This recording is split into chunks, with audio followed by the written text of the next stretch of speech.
Here at Of Significance, we're all about data, econometrics, and understanding the patterns all around us. In our work, we often focus on labor and employment-related issues or antitrust or some other huge field that has thousands of subcomponents. But we like to throw in topics here and there based on our own interests and talk about industries where we think better economic thinking could be applied. So today, we want to explore some of those extracurriculars in a 3-part series on trends in sports. The first part of this series will be a look into the famous hot hand, where players feel like they hit a streak, and economists say, maybe you didn't. Part 2 is an extension of that from an individual basis to thinking about momentum for a team, how the trajectory of gameplay changes, and what modeling has to say about making predictions for the future. And then in the last section, it's all about point strategies and whether basketball players should always be going for 3-point shots and whether certain games are missing out on potential opportunities for teams to do even more. This is part 1 of our sports analytics, and today we're talking about the hot hand in sports, specifically as it relates to an individual player and whether it makes sense to believe in it or not.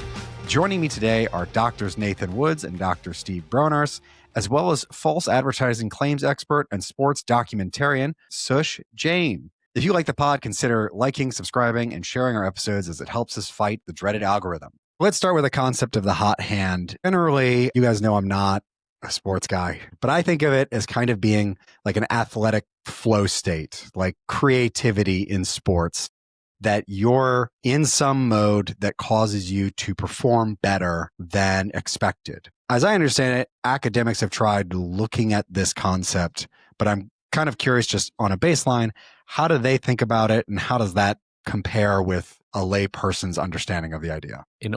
Before we get into the academic discussion of it, I think it's important to understand what a hot hand really means. And I'm going to do it in the context of basketball. So let's rewind to March 13th, 2005. We're at the Air Canada Centre in Toronto. The Toronto Raptors are hosting the Philadelphia 76ers. Neither team is having an amazing season. Both are below 500. Toronto's star power rests on a young Chris Bosh and an aging Jalen Rose. And then there's a guy called Daniel Marshall. At this point, Marshall he's an 11-year NBA veteran. He's way past his peak. He's coming off the bench, averaging around 25 minutes a night in a 48-minute game. Brent. Thank you. Yeah. He's a 6'9" power forward who in the early 2000s is doing something that's very unusual for his position, which is he's launching 5 or 6 3-pointers a game, something that today feels totally normal, but it was pretty strange back in 2005. So during warm-ups that night, Marshall starts hitting a few threes. He's hitting a few in a row, nothing crazy, but he's starting to feel like, hey, maybe tonight something's different. So midway through the first quarter, he checks into the game. 2 minutes later, he buries a wide open corner 3, then another. And by the end of the quarter, he's 4 for 4 with 12 points. And his teammates start to realize 2 things. 1, Daniel is hot. 2, Philadelphia hasn't figured that out. So, back then, power forwards weren't used to defending guys at the perimeter. They lived in the paint. So Daniel kept getting open shots and he started making them. By the end of the night, Daniel Marshall had hit 12 3-pointers. That was an NBA record at the time. And it took 11 years before another player hit 12 threes in a game. That was Steph Curry in 2016. So players on both teams still talk about that game from 2005. It was the night that Daniel Marshall caught fire. So this is an extreme example, but the idea of a hot hand isn't new. It's the idea that basically a player who isn't expected to perform that well suddenly gets on a streak and everybody on the team wants to give him the ball. Let me ask a quick clarifying question. What is in the paint? What's a power forward? And what's the NBA? Anybody else want to take that? Yeah. No. I don't. I do. What is in the paint? Close to the basket. Close Okay. to the basket. Yeah. So traditionally, Did we save syllables on that one? Did we parse out time for that? Traditionally, if you were a really big player, like over 6'8" in the old days, you pounded other guys in the paint and tried to dunk the ball or just lay up. So it provides such an advantage that if you are on offense, your team has the ball. You can only be in this paint area and it's painted a different color for 3 seconds and then you have to leave. So you can't just, even though Sush was saying he was living there in 3-second intervals. Otherwise, they would call a infraction and the other team, violation. 3-second violation, the other team would get the ball. So, but that's how the game was played. And yet there'd be movement because, even though you would want to set up down there, you can't take forever. And that's how the game was played for a long time. And then even a 3-point shot, which is like a further out shot, it's a relatively recent innovation. Like Naismith didn't have that kind of figured out. And so that idea that you were going to be shooting from far away would have made no sense for like Wilt Chamberlain because there was no 3-point shot. Well, so in the idea that Sush put forward there is it's an unexpected streak of good play. Does that square with y'all's understanding of what a hot hand is? And maybe Steve, you can speak to how academics have like studied this. Well, I would say that, yeah, that's totally what it is. It's like a high correlation and very positive outcomes. There's probably a cold hand, which is a high correlation and negative outcomes. But if Danielle Marshall had missed his first 5 shots, he wouldn't be in the game and they wouldn't be passing to him. So there's or he wouldn't be shooting if he did get past him. Right. And so, there's probably some latent possibility that you were not in a zone. You were in the opposite of whether, in a funk. It's just harder to pick that up. And that's why it's less mentionable. Right. Go ahead. Yeah, that's why I wanted to bring up Danielle Marshall as the example, as opposed to someone like a Steph Curry or a LeBron James, who are such dominant players and have such a long history of success that those guys, even if they were cold for 5, 6 straight shots, they would still keep shooting and the team would be okay with that. Yeah, I think Kobe Bryant would be like the best example of a player that just said, eventually I'm going to turn this around. I am our best chance of scoring points. Keep feeding me the ball. But anyway, you asked also about the academic thing. I think it's interesting that my first reading of an academic study was from psychologists because they were trying to make the argument, and then it's been hotly contested, that it's all in your head. That obviously, if you try enough shots and you look at enough data, there will be this just lucky streak that Danielle Marshall had. But that does not happen any more than you would expect to just by random chance. And so when they wrote that article, they said, we didn't really see evidence of a hot hand, yet if you talk to players, they're convinced, and coaches and participants, that such a thing exists. And so part of the controversy is, does it really exist or not? And if it doesn't exist, what are all these players and coaches thinking? What are Danielle Marshall's teammates thinking, passing him the ball when, if he's a career, 25% shooter, he's going to miss 3 out of 4. What are we doing? But I think it's pretty true that people in the sports world, the participants, really believe in the hot hand. And the thing that you were referring to there, Steve, I think, the first hot hand paper, they called it the memory bias, which was this idea that streaks of makes are really memorable. And so people hang on to that memory and they say, oh yeah, people go on streaks, man, I've seen it. But what they don't remember is all those other times that people didn't go on streaks, because that's just not something you remember. You can't remember a thing that didn't happen. Right.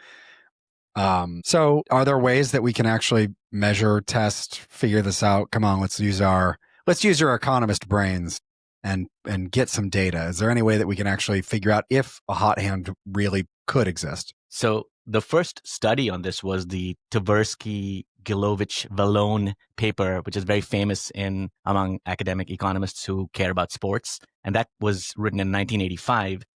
They sort of introduced the debate into academic economics. And what they talked about was that people's perception of randomness, which is what Steve was talking about, that departs from the laws of chance quite a bit, in the sense that people expect what's known as the law of large numbers to apply even to small sequences of events. So for instance, people will think, hey, if I toss a coin 6 times in a row, I should get 3 heads. But that's not actually true, because that's applying the law of large numbers to small numbers.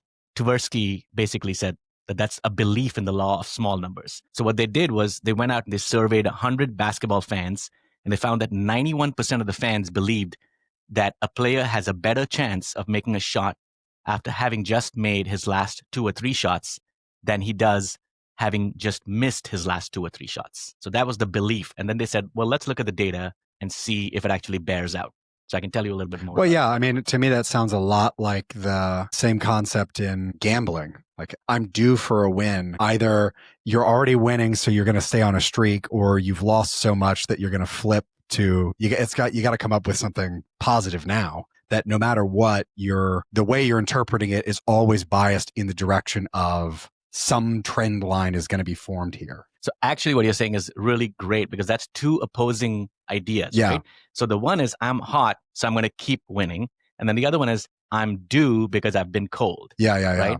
And so Tversky and the other authors with him, they believed in the latter, right? They believed that because you've made a bunch of misses, you're probably due for a make, and the vice versa, as opposed to the idea of a streak. So what they did was they looked at the data. They got data from field goal records of individual players for 48 home games for the Philadelphia 76ers and their opponents during the 1980-81 season.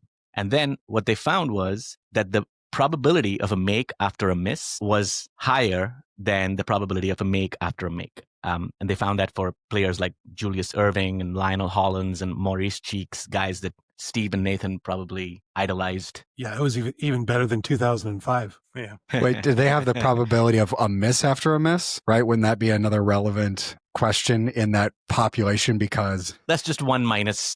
Okay. Yeah. I guess true. Yeah. But yeah. So for instance, for Julius Erving, they found that the probability of a make after 3 misses was 52%. And the probability of a make after 3 makes was 48%. So it's the opposite of what you would expect if you were in a hot hand. Sorry, this sounded very close to me. Am I crazy? Yeah. The world changes between 52 and 48% in basketball. And presidential elections. That's right. Easy. Yeah, and I would say that even though it introduced this to the world of kind of academics and economics, they really were looking at it much more from a kind of psychological thing. Whereas from the economic kind of modeling point of view, you're coming down court with the ball. If you're the point guard, Nathan was a point guard, he's going to try to pass the ball to the player on his team that has the highest expected point outcome. And so he's going to be feeding the ball to the guy who's on a streak. And then if he believes in the hot hand, but then the defense might respond and try to double team that player, play the player more tightly. And, the Danielle Marshall story, which is a great one, is like, hey, this guy's not going to make it. We're going to sag off of him, increase our chance of getting a rebound when he misses.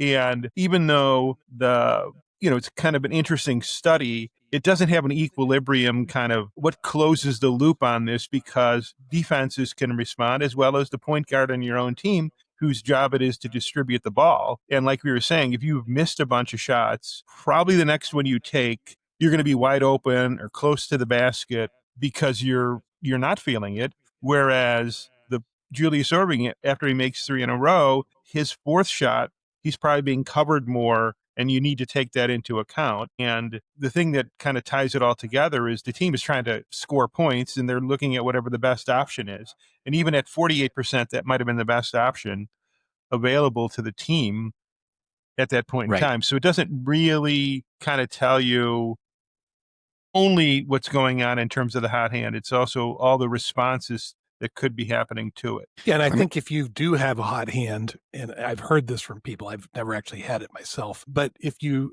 do have the hot hand, you're more likely to take shots that maybe you shouldn't. So there's all kinds of interesting stuff. That could be because the defense is going to be tighter to you and it's just more difficult for you to get that shot off. But if you're actually feeling that confidence and you're Dr. J, you're probably the best option on the team no matter what anyway. You're just going to keep taking those shots, which ought to make it more likely that eventually you're going to miss a shot because the defense is better and you're taking more risk. Absolutely. And so the authors of this paper anticipated this critique, and they actually talked about the fact that this analysis that I just shared earlier does not actually account for the players getting sort of really cocky, for example, or really down on themselves and they're changing their shot selection as a result. It doesn't account for the fact that defenses are going to collapse on players who are, on a quote unquote hot streak. So to counter that, what they did was they said, let's also study free throws, right? In a free throw situation, those two things are taken out, right? And lo and behold, they found the same results even with free throws, that basically no evidence that the outcome of the second free throw is influenced by the outcome of the first free throw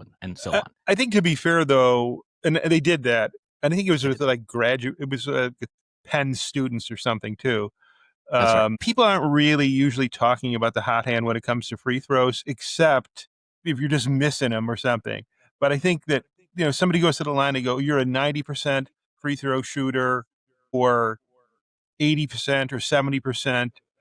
But the last time you were at the free throw line was kind of disconnected from that. And I rarely heard like the announcer going, wow, he's, in the second quarter of this game, we're in the fourth quarter, he missed his 2 free throws, so he's due for 1 or whatever. It doesn't seem quite the same thing, but give credit to them that they anticipated this and tried to do something basketball related where you didn't have those same kind of things. It was always a 15-foot free throw, nobody playing defense. I mean, to me, it seems like, and in the case of a free throw, there's a lot of different ways you can score. And the free throw is such a small portion of any basketball game, I think. But they're like, I think both those things are not true. I guess I'm imagining like other sports where you are more solitary as a player, and yet we might still carry the concept of a hot hand, like if you're throwing darts or something, or perhaps billiards. There actually have been academic studies on darts and the hot hand in darts as well. But yeah, so one little bit of background is that after the darts Tversky is not a paper- sport, though. What do you mean? What do you mean it's a sport? It's got physical action. Shout out and to Dr. Deborah an ability to Foster. win. Yeah. And you can be really good at it even after drinking a whole 6-pack. So I don't know. If that all of counts. those things should factor into whether you think it's a sport or not. I would just say that some people might not consider it a sport. I was joking, though. Okay. Yeah, I gotcha. For about 20 years after the Tversky paper, economists and psychologists basically treated at this paper as this great example of the law of small numbers, which is what they called it, right? And an overinterpretation of streaks. And everybody bought into the idea of the hot hand is a fallacy. It made its way into textbooks. Well, everybody except for anybody who's actually playing or coaching or involved in the game. And the nerds bought into it. One of those famous authors, one of those Nobel Prize winners, had some statement where he said, I've had this argument 1,000 times. I've been right 1,000 times, and I've convinced nobody. It's funny because he has never had a hot hand with that conversation. Exactly. No, you're absolutely right. When I say everybody, I just mean everybody in the academic, economics, and psychology fields sort of bought into the idea that the hot hand is a fallacy. But then better tracking data started arriving, larger samples of data started arriving, and there was a second wave of work that happened about 20 years later in the early 2000s that started to question whether the hot hand really was a fallacy or if it was real. I just want to please bring something up that I think is related in the financial economics literature. It's the idea that there are efficient markets and you can't look at what happened yesterday to a stock price and benefit from that. And the reason is because there are going to be adjustments, right? And that information is going to be processed. And I do think that, what we're talking about here, the adjustments could be made so quickly within a game that it's going to be hard to have a big enough sample for a person. But I guess if you combine it across enough of these events, then maybe you could tease something out here. But it does seem to me like it's related in some ways to that. I think it's kind of a equilibrium concept that if somebody gets a hot hand, just like it was, we think that this company is undervalued, it'll drive up the price. And then, after that point, it'll follow a random walk. Same kind of thing here. It's like, this guy's hot. There's an adjustment that's made to it. The defense changes, the offense changes, and then there's a new equilibrium that you're in that, that effect goes away pretty quickly. I don't know what you think about that comparison, but that's kind of the way I think about it. No, I mean, it's absolutely an inherent challenge in doing any just statistical analysis of outcomes in sports where you're kind of being blind to what was going on the floor, which is very hard to also put into your model. Like, right? I mean, how many players were collapsing on this guy? Were they 2 feet away? Were they 5 feet away? Right? How many shots did he make before the defense woke up and realized, hey, this guy's got to be defended better. So all of that information is not in this analysis, right? Now, the more recent analyses have this type of data where they're actually able to track player defense and kind of give it quantitative scores and say, even things like, was the hand up, was the hand in the face, and things like that, and accounting for all of that, which is now starting to get extremely complicated. But even before all of that,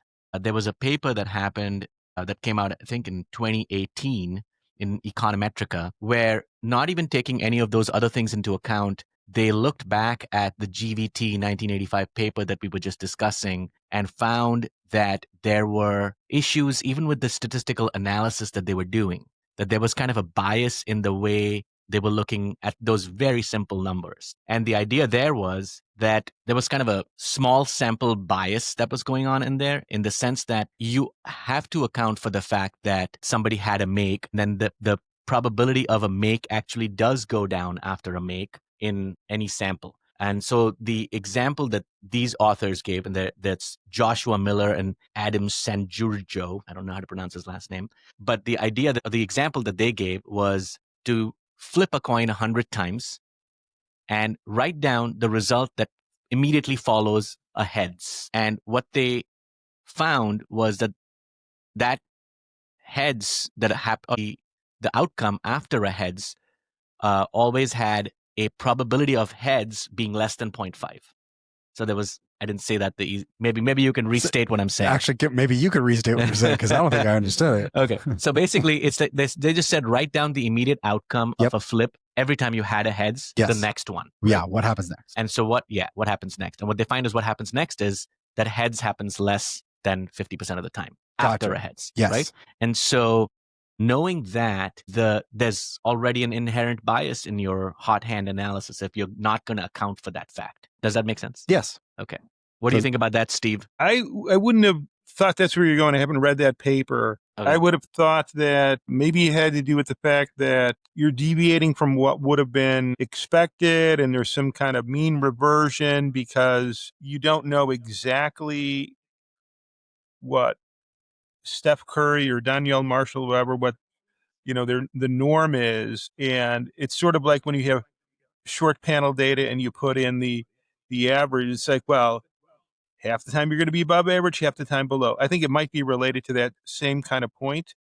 And I thought that's where we were going because we're dealing with small samples, and we're trying to see, is this a deviation from what would be normal for that person? And we have to estimate what we think would be normal. So I think that's an interesting thing, that even when you try to do it simply, there are these econometric complications. Right. Without even taking into account, defense and shot selection and any of that. I think what they were basically kind of saying was that the probability of a make after a make is statistically expected to be lower than the probability of a make after a miss. So the fact that you find that is no surprise, but that's not the right way to do it, that you have to kind of account for that. It's called streak selection bias. And basically, the authors of the 2018 paper were able to find a way to adjust for that. And when they did that, they found that there was indeed a hot hand, even though it was a very low probability, low incidence rather, that there was such a thing. And so then they concluded that the hot hand fallacy itself is a fallacy. So I think there are some kind of thought experiments in economics where I'm more inclined to believe the theory than the data, because the theory makes too much sense and the data is probably too unreliable, or it's too difficult to parse out in a way that's, I think, believable. So like an example of this for some economists might be the minimum wage, that if I require the price per hour of an employee's work to go up by 1 cent, I might still keep that employee if I add 1 cent, but there is some cent for which I am not going to pay for that extra employee's work, no matter what, some study shows. I just think that there's a price for which you will not pay for a thing. Where do y'all fall with respect to the hot hand issue? Are you a believer that the hot hand is real, or do you go with the gut instinct that it's a figment of the mind? It's fascinating that your gut instinct is that it's a figment of the mind, because I think the gut instinct would go the other direction. And I didn't say that was my instinct. I was just curious where you guys fell. Yeah, I think a couple of things. One, probably there is a hot hand. I'm gonna go out there and jump on the new math from this paper that Sush is talking about and say I'm convinced by that. But the main thing is, it's a tiny, tiny, negligible thing that you're picking up. And so I think, and maybe this is consistent with what you were just saying, Brent, but I think whether there is a hot hand or there is not a hot hand is a really fun conversation to have. But I don't think there's going to be like overwhelming evidence one way or the other. And I think what you boil down to is enjoy those moments in that game when you're watching somebody who, whether you want to call it a hot hand or you want to call it a streak that was in the range of opportunities that were going to be happening for this guy over his career, and just enjoy it. Enjoy that 2005 Donyell Marshall performance, and then let it be. I think that there's possibility that in some sports it's more of this than another, and it may not just all be in your head. So I'll give a couple of examples, like golf, which I do believe is a sport, but you could see even among the best golfers that they're having trouble driving the ball. There's something that they've lapsed into. It feeds into, and so they're hitting the ball and it's going right, and the broadcaster pointed out, like, he's missing right. And then maybe they'll change the club because if you're hitting driver, it's worse to be off center and not hit it right down the center of the fairway. And they'll adjust, or they'll try to do something, or they're not making putts or whatever. And there's a sense in which there could be an interaction between something that you're doing physically and the mental aspect of the game that enhances this. So I don't think it's purely a psychological thing. The other thing I would point out is that, like in baseball, there are the hitting, how well are you seeing the ball and hitting the ball? And then that affects how the pitchers are going to pitch to you. We had a recent World Series where Shohei Ohtani, probably the best baseball player ever. They're like, well, this guy's like hitting home runs and doubles and never making it out. We're just going to like walk him. And even if they don't walk them, they're just going to pitch you in a way that it's going to be harder to hit because they're not going to throw the ball that's an obvious strike. So I think there are all these things that go into it. I definitely believe, from watching all sorts of different sports, I believe it. How big the effect is, I think Nathan's right. In a lot of situations, it's relatively minor. But what Sush said is the difference between 48 and 52 over the course of a season. If when you're the point guard and you go, I'm going to pass it to the 52% guy, not the 48%, that's going to cause you to win a lot more games. So it doesn't have to be big for it to be impactful. Right. And I think that there are examples of the application of statistical analysis to sports that are more overwhelmingly reliable than the hot hand one, which, like everybody's saying, is something that's really pretty close and might be, even if it is true, it's something that's not found that much. Whereas there are other examples, which I think Steve is going to talk about, like from the NFL, where the statistics are overwhelmingly in one direction, but behavior has not adapted yet fully, or did not adapt for a long time to what was actually truly there in the data for everyone to see, but no one was analyzing the data. Hey, let me just add a fun anecdote from something that I was reading on this subject that actually was covering the 2018 paper that Sush brought up, and that's that Josh Reddick, who I think maybe now is coach of the Lakers, is that true, or was? Yeah, he is the coach. And former player, and at Duke, actually went at Duke, and he went to Duke, right? And so while he was at Duke, he took a stats class, and as a project, he took 100 shots in the gym every day for a week and recorded whether or not he made them or missed them, and how he was feeling, confidence wise, looking to test in some way this idea of a hot hand. And it, his evidence based on his memories was that, it was all kind of no real evidence in support of a hot hand per se. They went back and they talked to his college professor, the statistics guy, and he had no awareness that his former student was, in the NBA, which is very professorial. Pretty funny. He'd never seen a full basketball game. How does he still working at Duke? Come on, man. He was quoted as saying that he's delighted to find out that his old student was thinking about these things and was in the NBA. It's always gratifying. This is a quote. It's always gratifying when my students aren't living in refrigerator boxes behind bus stations. Does that happen a lot with Duke graduates? I don't know. I don't know. Who might go to the NBA? Maybe if they majored in anthropology or something. Easy. I think that's the other question in this, because is it something that comes out in a game situation? Could you do experiments? Because I think one of the key issues we talk about a lot here is that we rely on this observational data, right? And of course, this is the point in the proceeding where I go, like, we should just have randomized controlled trials. Don't let the players do what they want to do. force them to take shots or not take shots or whatever. Because the issue is that when it's not practice, when it is a game situation, all you're going to see is what was optimal in the eyes of the participants to do at the time. And I think one of the things, it's easier in basketball for shot selection because you can really narrow it down to the person. But in a lot of these sports analytics things, if it's more of a team thing, it's like, well, yeah, you got to look at who we were playing. You got to look at the injury situation on our team, who was in the game at the time. Whether we do something or not is a function of a whole bunch of different things. And it just gets into, Sush, what you were saying, the context of this thing. How many different variables do we have to control for? Because it's one thing to say, well, look, your chance of making a 3-point shot is 48% given the history of players doing this. And you go like, my chance of making a 3-point shot is going to be way less than 48%. So I should never take it if I was out there. And I think that's what you were referring to, Nathan, when you said you never had a hot hand ever in your it made a lot career. of sense to have me play point guard.